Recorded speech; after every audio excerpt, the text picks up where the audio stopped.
to respect like a gun.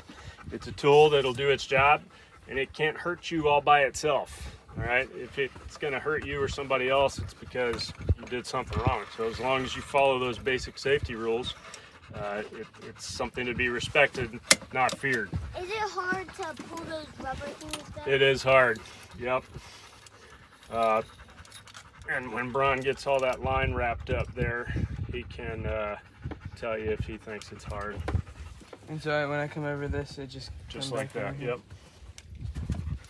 All right, so this one is very similar.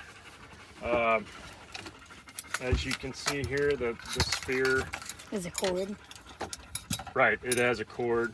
The spear's a little bit different, but the idea is the same.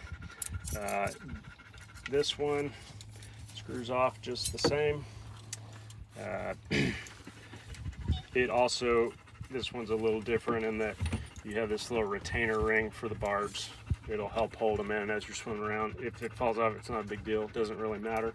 But if you want to use that, you can. So same idea is that we start from the front. Go under the bands. Again, we make sure our notches are up. Is this one easier to like pull back? This one's harder because there's not a nice soft butt plate to it. Click it in. This one, the safety goes in as fire. If you're looking from, if you're looking from this side, in is safe. Yeah, that's fire. It says it on both sides. And this one, you don't have to wrap anything up. This cord just does its thing because it's springy. And again, we're going to start with the bottom band first. This one, like I said, is less for you can do it here. It hurts a little bit. I sometimes do it right there. And make sure you're pointed in the safe direction. Get the closer notch first. Then the further notch. And you're ready to go. That's it. There's no wrapping to be done here, and the idea is the same. So, Kale, you want to take a shot into the water there? Make sure your fingers are down and out of the way. Is this one louder? It sounds about the same.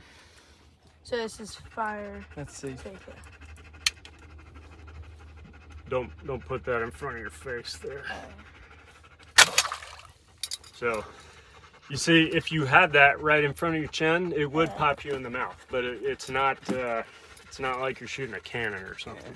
That's also, Kill, when you did that, you pushed forward anticipating the kick. Yeah, yeah. So the next question is, and they already asked me this and I didn't really know, is how you aim. So there are no sights or anything. It's just a matter of, keeping two eyes open. First of all, you're shooting at targets that are pretty close. Your effective range is probably only around 6 feet.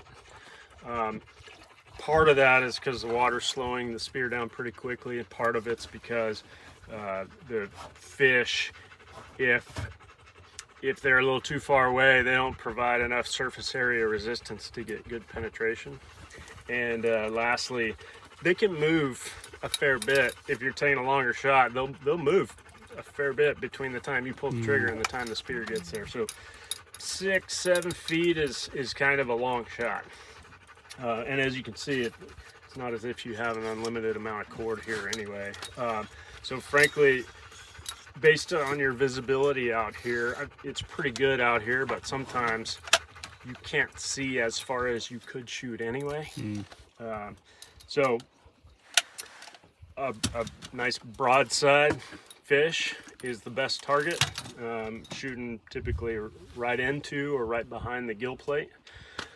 You can certainly shoot him from other angles, even face on if he's really close. If he's a little further away, you're pretty likely to get a glancing impact off the side of his head or something.